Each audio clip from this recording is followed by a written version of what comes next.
from the Napa Valley in the wine country of Northern California near Sonoma. We come to you from Sears Point Raceway for the California Grand Prix. And today we feature the 3-hour IMSA Endurance Championship. Hi everybody, I'm Gary Lee. A beautiful, sunny, warm day and 3 hours of competition featuring 4 divisions. Now one division is the Grand Sport. There's a great points battle going on. Joe Vardy is 8 points up on John Heinrichsey. Interestingly enough, the last time out was a 24-hour event that Vardy did not run, and Heinrichsey actually won the event. But Dave Hobbs joins us now, and David, there was a problem after the race. Well, as is so often the case in big-time racing, there was an official protest after as they felt the fuel pickup was malfunctioning in some way. The team said this didn't really help them one little bit in their fuel economy, but however, they were disqualified. They have appealed. They may get those points back, which would vault them into a big lead. So look for a lot of exciting races today as they try and get those points back anyway. Well, of course, Heinrichsey is in a Pontiac. Vardy's in a turbo Mazda, but they're not favored to win. The favorite car is a BMW. The BMW Grand Sport car, they maintain they can go through this 3-hour race with just one fuel stop. And if that's the case, they're running very fast anyway. They should pick up the lead in this championship. Now, the reason they're doing so well is this track is very difficult. 2.5 miles, 12 turns, a lot of elevation change, uses a lot of fuel. They maintain the BMW is better on fuel. We have 2 reporters covering pit lane. Right now, let's take you to Greg Creamer, and he's standing by with the guy who will start that BMW from the pole position. Kelly, starting on the inside of the front row, obviously, your knowledge of this track had to be key. I mean, you spent a lot of time on this track as an instructor for Skip Barber. That's absolutely correct. From years of experience driving on this racetrack, I've it's come naturally to me to drive around here very near or at the limit of a race car, where some racetracks you have to really think about it and it can get a little spooky at sometimes. Here it just came very naturally for me. 4 cars in the top 4 different manufacturers, models, all very close. What's going to make the difference in this race? I think stamina, as far as the automobile is concerned, this is a handling and braking track. The BMW is phenomenal as far as it can endure 3 hours of this kind of punishment. From what I understand, I just found out from good sources that this is the first time that an M3 has been on the pole in an IMSA Endurance Championship race since 1989, and I'm just happy that I could do it for the Grand Prix Motorsports team. And of course, fuel is going to be one of those concerns as well. This car is supposedly, as David said, very good on fuel. Now, there's a car right next door with a couple of drivers that want to keep this team honest. They're standing by with Cal. And the other guy in the front row is Jason Priestley, who's really starting a new career here. I'm sure, Jason, you're used to the pressure of your acting career, but this is a whole new ball game for you. What's it like sitting at the front of the pack with 60 other cars behind you? Well, it's great to be sitting at the front of the pack. I'm usually sitting, about 10 or 15 spots behind this. We've had a great weekend. We were real lucky with the setup of the car, and we're looking forward to a great race. Well, it's going to be interesting to see how his nerves hold up. We've got a lot of experienced drivers right behind him, and this is going to be a tough race for this young man. The drivers are in the cars, strapping in, and we're about to go racing with the 3-hour IMSA Endurance Championship from Sears Point Raceway here in Sonoma, California. So David Hobbs, Greg Creamer, Calvin Fish, and Gary Lee here to bring you all the action. We'll come back with the starting lineup and the start of this 3-hour endurance. Stay with us. Welcome back to Sears Point Raceway here in Sonoma, California. You can see the cars are on the racetrack. They'll be lining up. We'll give you the grid now. The front row, we talked to both of them, Kelly Collins in 62, Jason Priestley from Hollywood in car number 46. In the second row, we have Joe Vardy, who is leading the point standings in car number 70, and Morel Cochran in car number 3. In the third row, there's Stu Hayner in 32, and Mitch Wright in number 1. And moving now to the fourth row, that is John Kohler in number 47, and that is Craig Conway in number 2. As we take a look at the rest of the starting lineup, we can tell you the top 18 drivers were all in the Grand Sport class. The fastest qualifier in Sport was Chris Wilson in a Prelude. The fastest qualifier in the Touring class was John Green, another Prelude. And the fastest in the Compact class was Dave Daughtery, and he's in a Nissan 240ZX. So 3 hours, David Hobbs. They call this the Endurance Championship, but by comparison, the last outing was 24. Most teams will only use 2 drivers. This is really a sprint race. Well, it is, but of course it's a lot of turns here, as we've already pointed out. You know, you got 12 turns around here on just 2.5 miles. It's a very hot afternoon. It's up in the high 80s. There's not much humidity, admittedly, but even so, it's a very, very physical track. A lot of gear shifting, a lot of elevation change, and that you don't get a moment of peace. That what you're seeing there now from the Goodyear Bridge up to the hairpin where we're at, that's about as long a straight piece as you're going to get in this whole 2.5 miles. So obviously you're extremely busy around there, but someone that can probably tell us a bit more about that is one of the drivers who's going to be going down in about half an hour, David Murray. David, you tell us how busy you are out there. Pretty busy, actually. You're correct. There's not very many speedways in this track. We usually have 4 times as long Really work hard on being able to put the power down in addition to making the transition, because you have a lot of transitions left to right and back and forth and so forth. And then, you know, the track's slippery enough to be able to have to put the power down. The bigger cars are really tearing the asphalt up, which is pushing the debris, the marbles, if you will, on the outside of the track. So passing in some places is going to be a little more difficult, particularly turn 6. And as the 3 hours goes on, of course, that passing gets more and more difficult as that debris and gravel build up. Right, and these cars, there's so many cars, it's so competitive, and a lot of impatient drivers are going to want to go out that way. So it's going to be pretty exciting. Big speed differential, so a lot of people are going to be wanting to overtake slower moving cars where they probably wouldn't normally, and they're going to get onto those marbles. So we're going to see a lot of action here this afternoon. David Murray's team driver, Burrell Cochran, starting outside the second row in car number 3. Of course, David himself, an 8-time winner in endurance competition. He's won the Grand Sports Class Championship back in 1994, and he'll be with us for a few minutes anyway before that first pit stop. You're anticipating, what, 1 full stop and 1 splash and go. So you'll take over the driving chores and drive more than half the race. Right, and it depends on how the yellows fall. The BMW can definitely go with 1 stop, but if we're lucky with the yellows, we'll get by with 1 stop as well. That's what we're counting on. Otherwise, we're going to be in big trouble. We anticipate the green this time by as they come through turn 12. No. We did not green. No, I think the lights went off on the pace car. The pace car pulled off, but they're not ready for a start. That looks like the interstate down near L.A. Nicely positioned speed. It's about 8 abreast there, so that's why I did.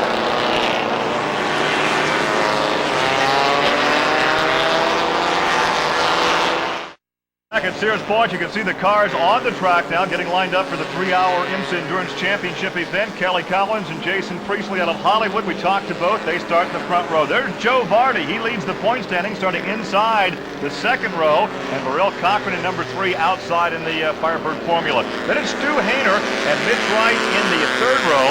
And in row 4 on the inside, there's John Kohler in 47. Craig Conway will go outside in car number 2.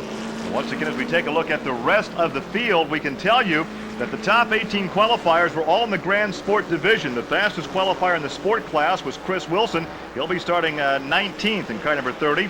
The fastest in touring was John Green, starting car 38 in the 29th position. And the fastest in the compact class, Dave Doherty, in car 76. He'll be starting 33rd. So this is the Endurance Championship Series. However, this is only a 3-hour event. And this is like a sprint race compared to the last outing, which was 24 hours. Well, to help us explain whether they think it's an endurance event or not, we've got one of the drivers here, car's positioned 4th on the grid. David Murray, you're up here for about half an hour. Do you think it's going to be an endurance race? These races are, 3-hour races are considered a sprint race for these guys. You have to go really, really hard to make up for it. Now here they're going to have a lot of yellows. We anticipate a lot of yellows because of the type of track it is. There's not going to be very many places to pass. When you get through the Zestas, you really have to follow a slow car. But, you know, you get impatient when you're falling behind, so there's a lot of folks that are getting a little aggressive and try to pass where maybe they shouldn't, and I think there's going to be some off-road excursions here. I think there's going to be a lot of off-road excursions. Just look at that traffic coming through that last right-hand sweeper. Well, David knows something about winning. He's won 8 times in endurance competition. In fact, the 94 Grand Sport champion. So this is really, for you, a 2 pit stop race. The first is a full stop, if you will. You'll change drivers, you'll take over. The second stop, you anticipate a splash and go. Right, but the BMW can go on 1 stop regardless. So our strategy is to hope, you know, we don't like to see all the yellows and so forth, but in our case, we want to see a lot of yellow because we get better fuel mileage, which means we can turn this into a 1-stop event for us. We could never go an hour and a half on a tank of gas under the green, but if we have enough yellow, you can go 2 laps on the yellow for the same fuel, 1 lap on the green. So you think that's the only way right now, if that BMW holds together, you'll have a shot to win this race? I think so. I mean, that's going to be the tough part of it all. We're all, I know all the other folks are in that same boat. You know, the only people that can do it on 1 stop is Porsche and BMW. And with BMW being so fast, it's going to be a tough call to catch up because he's on the pole.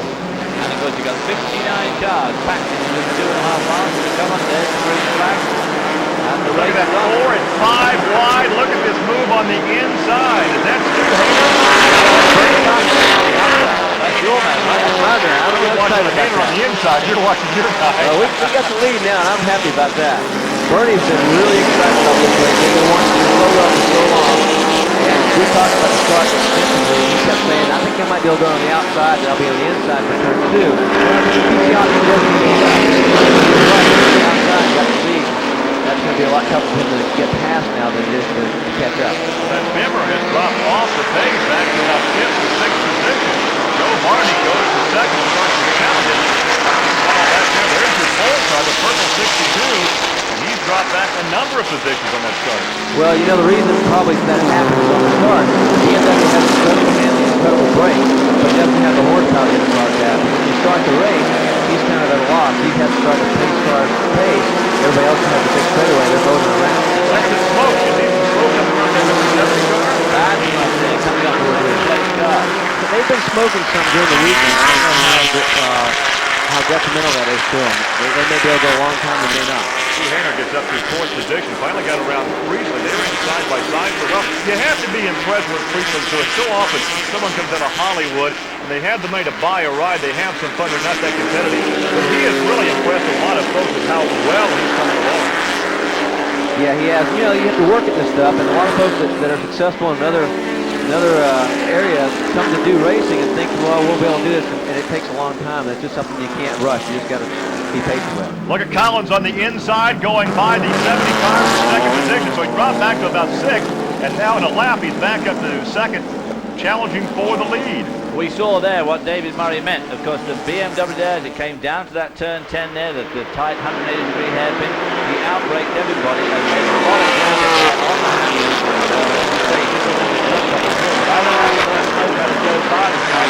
Whoa, Huckle's inside your man there. This isn't off-road racing. Tough racing, I'll tell you. You got to talk to him on that pit stop. This is not that's not how you drive a 3-hour race, I don't think. Very, very tight, very hard. You'll probably see how Kelly's going to get a good run off of turn 6. Pass is going into the short turn. He's all over now. Once he gets the lead, if he just be patient and pick a good spot, he'd have an easier go of it and not slowly run out. Well, a lot of drivers are like that. They've got to win the first corner of the first race. But this long left-hander coming up, what I call the carousel, if he can get a good shot up here, there's a bit of a short straight, then up to turn 7. And you might be able to use those BMW brakes to get by your car. Right, I think so. Now you'll see the Pontiac pull away a little bit, but you'll see, he's on the inside now. So now they'll be on the outside going this turn. Bernie's going to try to make a tough one, but I don't think he can break his weight. And BMW knows, I think he's going to be in the lead. For just a moment, and Joe Varney repassing. So right now, Varney in that white Mazda RX-7 Turbo is back there in 3rd spot. And the Pontiac with Stu Hader back there in 4th. The yellow and black car. Jason Priestley just behind him in that white car. Jason did that great job. That's a tough battle up there. Those guys are running hard. There's a lot of good drivers up there. It's great to see him coming back up there. First time your teammate has led a lap since 1987. You know that? Right, I was very excited. You know, I was over here, couldn't believe it, and I'm really happy for Bernie. He's doing a great job. He's staying up there with that. Let's go down to the pit side for that great race. Well, we just watched the number 70 machine driven by Joe Varney, the Mazda, dive down the inside into turn 11, take over 2nd spot. I just talked to his teammate, the team owner, Sylvain Tremblay, about the smoke. He said not a problem. If you recall, it smoked quite a bit during walk and swim in the early going. It's a rotary engine that's turbocharged, and they have to oil inject it, and it burns more oil than a conventional piston-powered machine. So they overfill it to make sure they can get to their first round of stops. So that's what the smoke is. It goes away in a couple of laps. Obviously, not affecting the speed at all. Marty's hooked up. All right, so he is up to the 2nd position. The BMW up in front where it started after falling back to about 5th or 6th position. Actually in 2nd position now. There's a look at 3rd, Varney. And the smoke is going away a little bit. Yeah, that BMW Mazda, I don't think has a problem with smoke. And I think what you'll see, too, is once we get to lapping traffic, right now the BMW is really pulling away and it's got great handling, but when they start getting to the traffic, you're going to see the BMW not have as strong a point because when they get held up and have the motor around, they lose the momentum, which is their strong point. They just can't do it.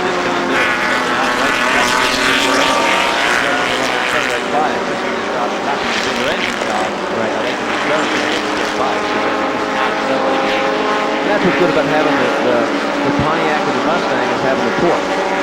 So Kelly Collins in the BMW continues to lead in the BMW M3, and we've got a turbo RX-7 riding in second. We're coming to you from Sears Point Raceway in Sonoma, California.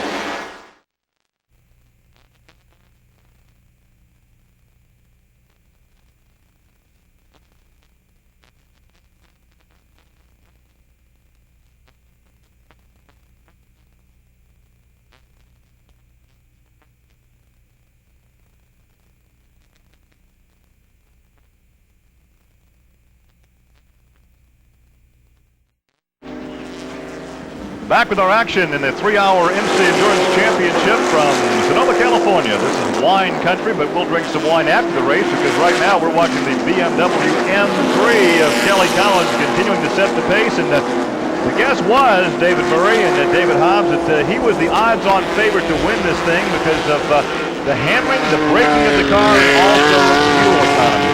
And right now he's showing some speed out front. He looks good, but you know, normally you finish your stronger driver. And I think Kelly is probably the stronger driver on the team, and you would think that the strategy would be the other way around. But maybe he's shooting to get a good lead, and maybe the strategy will come back to him. Well, what is his co-driver like? There is the 69 car in the pit. We had a report that he was dropping oil on the racetrack, and some drivers directly behind were calling back to the pit and saying, hey, tell IMSA that 69 is dropping oil. So David Meade in the pit lane. The hood was up there momentarily. The crew walks away. So does that mean the end of the day? Well, down looking under the car. That's interesting because many years ago, a driver really could not tell his crew someone's dropping oil up in front. But now with the advent of the radios, there's great communication. Radios are great. You know, I'm sure the sanctioning body, it works out good for everyone because the sanctioning body can come over and tell your crew what you're being black flagged for. So there's no surprises when you come in. You already know what you need to do. Are you somewhat surprised that Jason Priestley has maintained that position up there as well? We thought he might fall back because his teammate actually qualified that car for outside the front row, and he simply does not have the experience that many of the drivers do. As we applaud his efforts and his determination, but he's still being pretty impressive right now. He's very impressive right now because he's staying in front of a lot of the guys. Mitch Wright's back there behind him. He's holding off a lot of good drivers, and that Mustang's going to tend to fall away a little bit more than some of the other cars would. But we're looking at second on back right now. Your man going past Joe Vardy. Sure is. Bernie Cochran up to third now. This is the best I've seen Bernie drive in all the time we've been together. And I know he was really motivated about this race, and he really wants to win it bad. So if we can stay in the hunt, maybe we'll have a shot at it. Well, the Joe Vardy car there, the RX-7, suddenly seems to be dropped one up the pace there, being passed by everybody. So that put your man, Bernie Cochran, up into second spot. We've talked about the fuel economy for that BMW M3, but Greg Creamer, how about some strategy and fuel economy for the other makes? Well, guys, it pretty much follows what Mr. Murray up there in the booth was saying. Both the Mazda and the Mustang need some yellows if they're going to make it on one stop, particularly the Mazda, who's a little bit worse shape. They're thinking maybe an hour 10 minutes, hour 15 on the outside before they need a little help. The Mustangs, on the other hand, are looking more like an hour 20, hour 25. They still need a yellow. Now, the thing with the Mazda, the reason that it might be dropping back a little bit, is they can adjust that a little bit in terms of the boost, in terms of how hard they're on the throttle. If they don't go to full rev, it doesn't boost as high, they can improve their fuel economy. That's why we might see Vardy just dropping back a little bit, and that's maybe just working on fuel. We have David Murray in the booth with us, the co-driver of that number 3 car that's being hawked right now by Jason Priestley. I want to know what you're going to say to your teammate if he gets passed by a Hollywood type. Don't tell me to go to Hollywood. Well, Priestley in that white 46, having a good ride now. His teammate qualified the car, and as we said earlier, we anticipated that he would fall back, but that has not been the case. He fell back a couple of positions and now has developed a rhythm and is doing quite well. I'll tell you, I'm really surprised and impressed with the guys that run up there. Here you see the factory Pontiac wheel-to-wheel guys back there in the number 2 and number 1 car, and there's a lot of folks in front of them that wouldn't normally be in front of them. Jason Priestley, Bernie. These guys are really running hard. It shows you how competitive this field's getting now, too. And to have those guys running with the guys that are out there is pretty impressive. But let's talk strategy for just a moment. Both you guys as drivers, at this juncture in the race, you want to set a pace. It's a long race. You settle into a rhythm back in third or fourth and think, hey, let somebody else lead. I'm comfortable with this pace. Hey, there's Vardy in the pits. This is unexpected, not a routine pit stop. We saw the smoke earlier. We thought and we heard that it was the same thing that had happened at Watkins Glen. Obviously, this is not the same thing. There's something wrong with that car. Yeah, it doesn't look very good right now. I know Joe doesn't want to be in the pits right this minute. Vardy, of course, is leading the point standings by only 8 markers over John Heinrichsey, and this could well take him out of the point chase. John Heinrichsey, of course, is lying second in the race. As we speak, taking the wheel off, they've got somebody looking sideways. Let's go to the pits, Greg. Well, gentlemen, it appears to be electrical. You can see they just put a little short into some of the electrical wiring on the harness. Apparently it's an electrical problem. Whatever it was, we're going to send it back out. We'll try and talk to Sylvain in a minute to find out exactly what the problem was.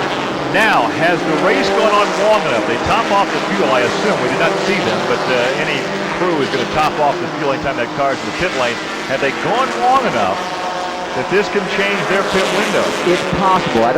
It will help them if they have a yellow now and have a number of yellows, which I expect to see a lot more than there are. There's not any yet. That will be his splash. Now, if he can do one more full stop, if there are enough yellows, I don't think he can go on one stop now, but he could if they had some yellows. And he hasn't lost a lap, so if the yellow comes out, he'll catch back up and won't have lost it. This is the 4th race for Sylvain Tremblay, and the last 3 outings, he was the fast qualifier. Couldn't quite get the job done this time, but he watches his teammate Joe Vardy. Let's go down pit side and visit with Tremblay. Move to the front, then it started to move back suddenly into the pit, so then what happened? We're chasing some gremlins in the engine computer system, either a loose plug or something. It's been a tough weekend for us.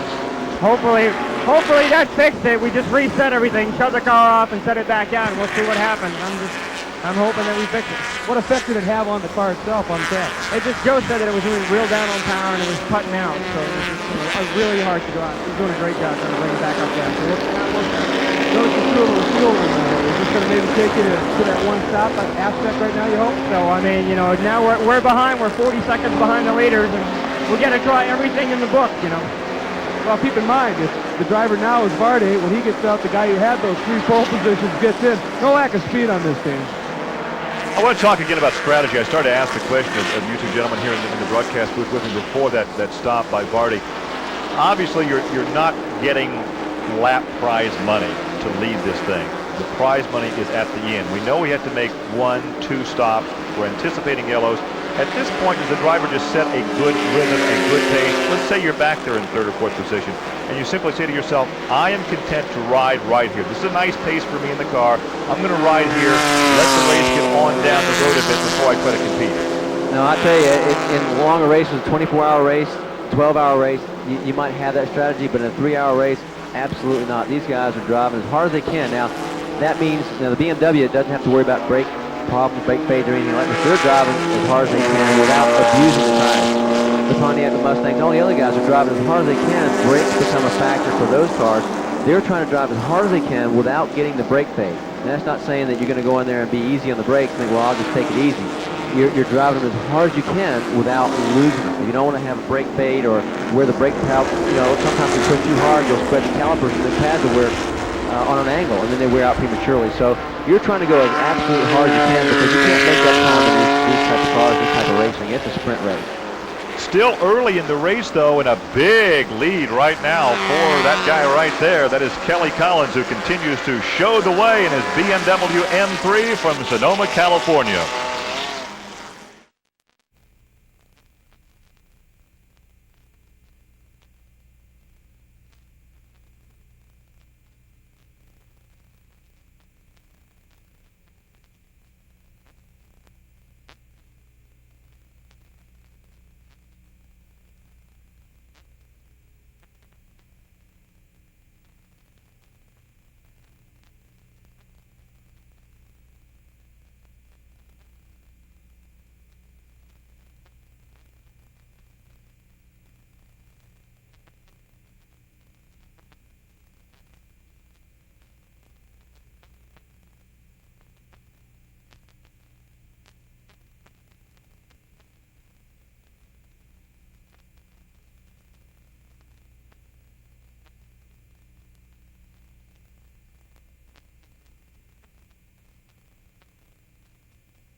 The IMSA Endurance Championship from Sonoma, California, and right now Kelly Collins enjoying something like a 19-second advantage over Stu Hayner in car 32, and there is Bernie Cochran in third.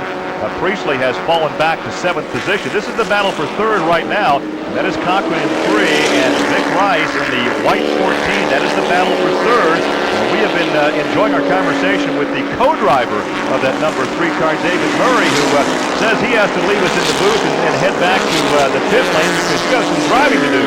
I sure do. It's getting more nervous up here than it is down there, but it's still tough. You just lost the position. Bernie is really driving tough. He's driving clean, not doing anything wrong, but he's really driving the best I've seen him drive all year. I'm really proud of him. That car, Chevrolet Oldsmobile Pontiac, if you will, is doing a great job. We got the car set up well. It's working well. And Bernie's just doing a good job of keeping up front. He's way ahead of where he should be, I think, and he's doing a great job. So you're trying to tell us Well, I get nervous right now because the strategy becomes important now. We're getting into the race to the point of if we stop now under yellow, that could be our splash, but is that going to be enough for the end? You got to watch what everybody else does too, because if they pit, you don't, then you're out without any fuel. Are you telling us it's more nerve-wracking to watch this? Oh yeah, much more. We'll let you get down there because we're hearing from IMSA we may have a full course yellow. We do have a car stopped on the racetrack, so we appreciate your commentary. You know where the cameras are, so give us a wave when you get out there. I can do that. All right, thank you, David Murray, thanks for joining us here in the broadcast booth as we watch Bernie Cochran now in 4th position in that Pontiac. And there is Jason Priestley, who has dropped back now to 10th position. And I'm curious as what's going on. Greg Kramer, he started, ran well for a while, and now he's dropped back to 10th. He's been hit, I think. The back of the car is down. Greg?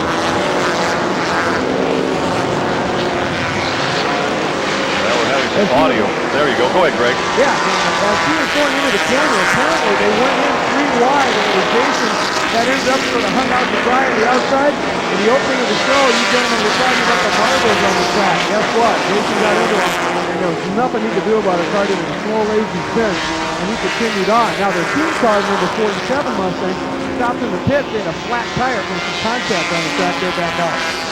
Well, I'm still impressed with Priestley. He's up to 10th position, learned a valuable lesson with David Hobbs. That's part of the learning curve right there. Well, absolutely. There's an awful lot of cars. There's 59 cars jammed into this small 2.5-mile track. There's no room for breathing. It's a very twisty track, so there's a lot of traffic. And there are those marbles. You see there on that shot. You can see all that stuff starting to build up on the outside of the corner. That's going to become a problem as this race goes on. These guys are going to start wearing a lot of tires on these cars. They get rolled up. Get inside the track.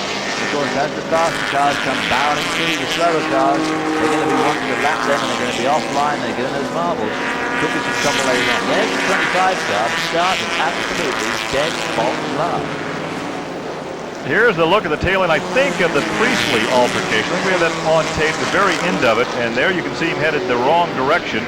And right there, he gets tagged just a bit by the 47 car, John Kohler, and Kohler hits the tires, knocks all the tires out of position. And Priestley is right in the middle of the racetrack, but he was able to continue on, as you saw, back there now in, where is Priestley now in the 46 car, back in 9th position. 9th position. Here's that 25 car, which, as I say, started dead last, but he was making a tremendous run through the field. They were the fastest qualifier. They were disqualified from after qualifying. They found something wrong with the airbox and put them back in the start at the back. That's the Peter Cunningham, Joe Danaher car, and as you say, a long way to go from the back of the pack. 59 cars starting this event. And in fact, earlier this season, we've seen as many as 75 cars start this race. There's the 42 car, that very unusual pit lane entrance. Paul Dubinsky and Will Monemaker and Paul Dubinsky. And of course, the speed limit on pit lane is 65 miles an hour, but David Hobbs, there's not really a threat, I think, of breaking that because you have to go through that entrance so slow and that big scooping right-hander that you really can't pull much speed down the straightaway. No, down that pit lane. Come off so slow anyway. It's safety because it has to be there. Once again, this is a 3-hour event, and as you heard David Murray say, you don't treat this like a long race, like a 12-hour or a 24-hour race. It is indeed a sprint race. You go out there, you get a quick pace for yourself and try to get to the front and stay there. Yes, it is an endurance race, but it is something tougher. And a sprint race is just short enough. But as he said, these guys really drive absolutely flat out for the whole time. But of course, while being converted to these cars, only slightly modified cars, and a lot of things, components that really don't do very well. They've got to be easy on their tires, they've got to be easy on their brakes. There you see the truck coming to take up all those tires. There's the yellow they were looking for, David Hobbs. The pace car is out, the amber light's on, and that is the reason why. That was the altercation involving Jason Priestley, and you saw him get into, or actually the number 47 car of John Kohler get into Priestley, and then the tire barricade. The tires went everywhere, and so we had the localized yellow for a few laps, and they went to a full course yellow to get all those tires out of the way. So this is the first yellow that we've seen. But obviously a lot of teams, David, are looking for a number of yellows to slow the field and conserve the fuel. So once again, that BMW M3 is out in front. Car number 62, the purple entry of Kelly Collins. Started from the pole as a fast qualifier. He continues to lead this thing as Stu Hayner rides in second. And there is the Rice car number 16 up to third. The Murray Cochran entry up to fourth. You take a look at the top 8 as we'll come back with more from Sears Point.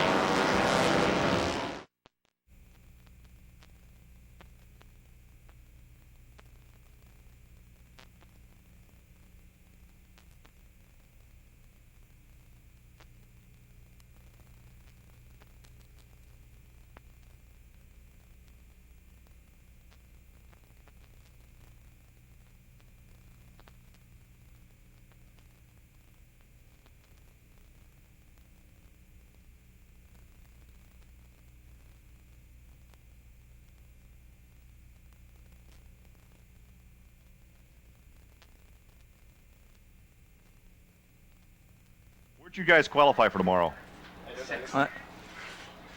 No, Ross Bentley.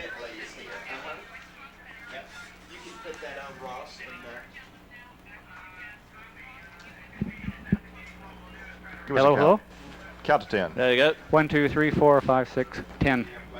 Tricked you. Well, how much? You know anything about these cars? How long do you want me to stay? Till the entire race is over. I can't stay that long.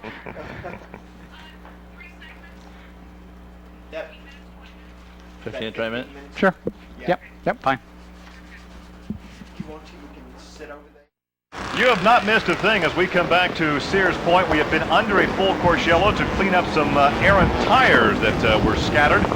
John Kohler clipped Jason Priestley, then clipped the tires, and they went rolling. But we're about to go back to racing. Once again, the BMW of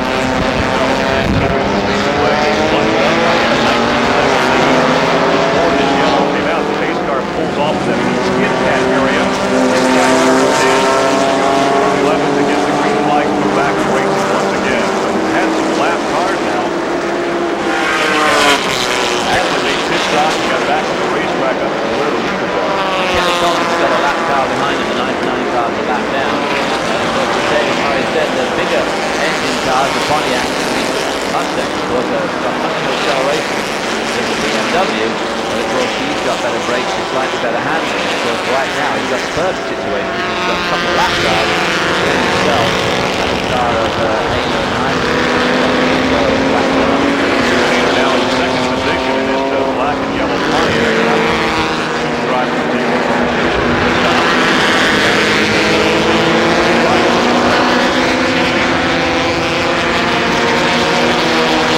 early, that yellow was just a little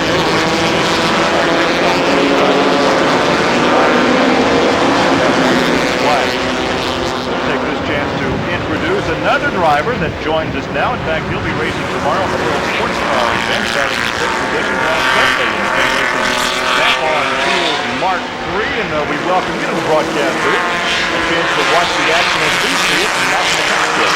Actually, this is a great racetrack to be a spectator on, and a great place to be a spectator on TV here. I'm not so sure I like it as much as I like the car, but great track. It is a great track. I mean, you've obviously been practicing here at the WRC car, which has a lot more grip, a lot more horsepower.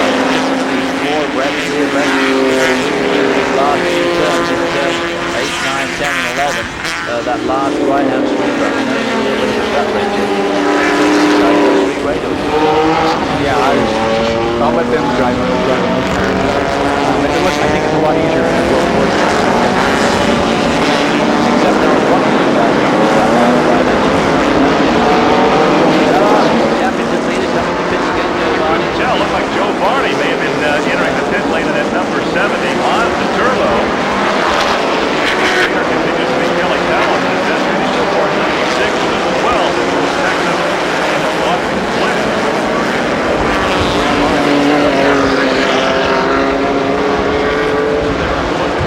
Cochran now back in pit position, car number 3.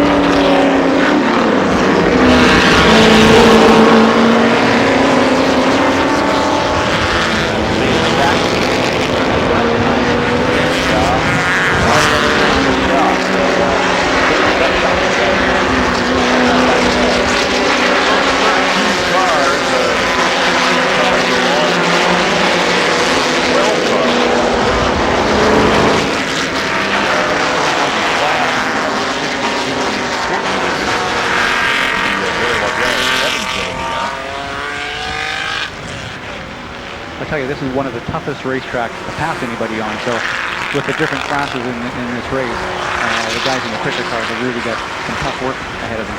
Well, we were saying earlier that the first thing is there's so many of them now, and they're letting so much rubber down, which is obviously being rolled up and swept to the side. So when the fast cars come to lap some of the slower guys, they're going to be obviously lapping way offline. I mean, by the end of this race, they're going to be knee-deep in gravel with rolled up rubber, it seems to me, and then it's going to get really tough.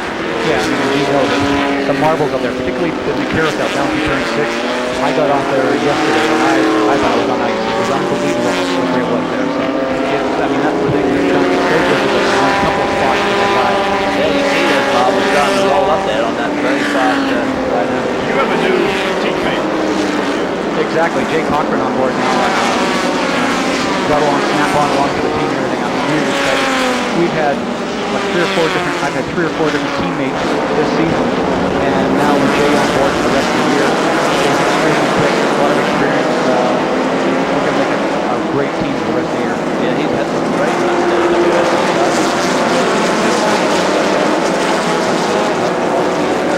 Yeah, I mean, our team is relatively new.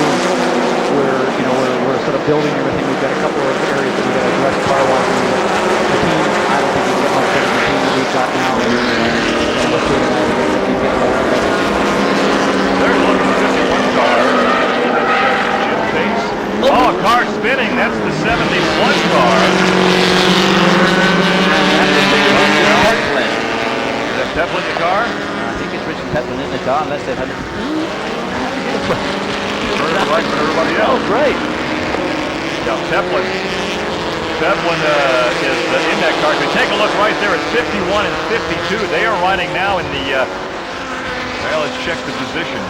They're riding back in 16th and 17th, which would be tops for their class. Let's go down pit side, and Greg Kramer has the crew chief for Jim Pace and for Barry Waddell. Yeah, gentlemen, Jeff Lutz is his name, and he's the crew chief for both of those BMWs. And the obvious question is that you've got a BMW leading overall in the Grand Sports Division. And the reasons everybody believes braking, handling, and the momentum track. Is that the same story in the sports division? Absolutely. The cars, like you said, know that they're braking and they're handling. And Sears Point is definitely a braking and handling track, not really the big horsepower track like some of the others. The other thing that we have going for us is a lot of driver experience. As you know, that's really important here at Sears Point. Well, we got Barry Waddell, we got Jim Pace in the two cars right now, and the gentleman who will be taking over from Jim is Kyle Tura. And Kyle, the obvious thing is you've got a talented driver in the car now, but it's a long race. What does he have to do to get into a car that will make it? I hope that talent is carrying over into preserving the car for the second half of the race. We got to conserve tires, we got to conserve brakes, and just try and keep the car as cool as we can by not running too close to anybody else out there and maintain the temperature so we can take it to the finish. And of course, we're seeing that kind of story developing a little bit further back in the pack. And right now, Cal is down a little bit further down the pit lane, and the driver is making one heck of a charge from the back. Cal? That's right, Greg. We've got Bill Danaher here, and his teammates are Pete and Cunningham. You guys had the highs and lows of racing over the last 24 hours. Pete put the car on the pole last night, and unfortunately you were foul of the IMSA regulations a little bit. Tell us a bit about that. They put you to the back of the grid. But what it was the day before in practice, we had an incident which took some parts off the car, and rather than doing a total repair, we had sort of patched it together for qualifying. Well, it was out of reg, and we did get DQ'd, and we had to start in the back of the pack. Sometimes in endurance racing, that's not a real problem, but it does put you back with an awful crowd. So we just sort of put our foot in it and just weasel through, thank goodness, without too many dents. Okay, well, Joe put the car up into the top 6 in class immediately, and they took advantage of that full course yellow. We've got Petey Cunningham, one of the hired guns in this series. He's very fast. He should be looking close to a victory, but it's going to be tough work for him. I thought I'd go comb my hair with him in the car. Well, before that pit stop, he ended up to 30th position after starting in last position in 59th, so a good ride so 30 far. positions, making up 30 positions, not too bad. No, not Most races don't even have 30 cars in them, and you make up 30 and you're still only halfway through the field. Ross Bentley, how much does this track change from practice session to qualifying? I mean, we're seeing so much rubber being laid down. All the drivers talking about how slick this racetrack is. It's slick, but is it fairly consistent? No, unfortunately it's not. I was surprised at how slick the track was when we got here on Friday morning. Oh, big crash coming down to turn 10. Nasty crash. That's a fast place to crash. And all those tires have been spread out again, so somebody hit that wall, and they must have hit that wall pretty hard. The 99 car. That's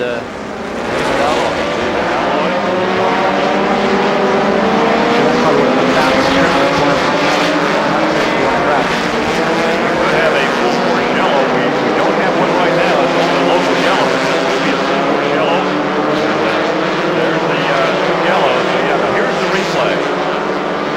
You see somebody getting off course right there, throwing up the dirt. Yeah, right there it is. There goes the rear window. There goes the 52 car that we talked about leading up in class with the BMW. Took a complete 360, found to right gear and continued on. That could be a whole lot worse. he was lapping the 99 car. The 99 car got a little bit of drift, and then he made the fatal mistake of overcorrecting, and it snapped back on him, spun round, rammed into the wall, and that seemed to be that he did that all on his own. Would this be too early if we get a full course yellow? Would this still be too early to make the pit stop and make the driver change? Well, it must be getting pretty close now. They've been running for nearly an hour out of the 3, so I would think this would be an ideal opportunity to make the stop.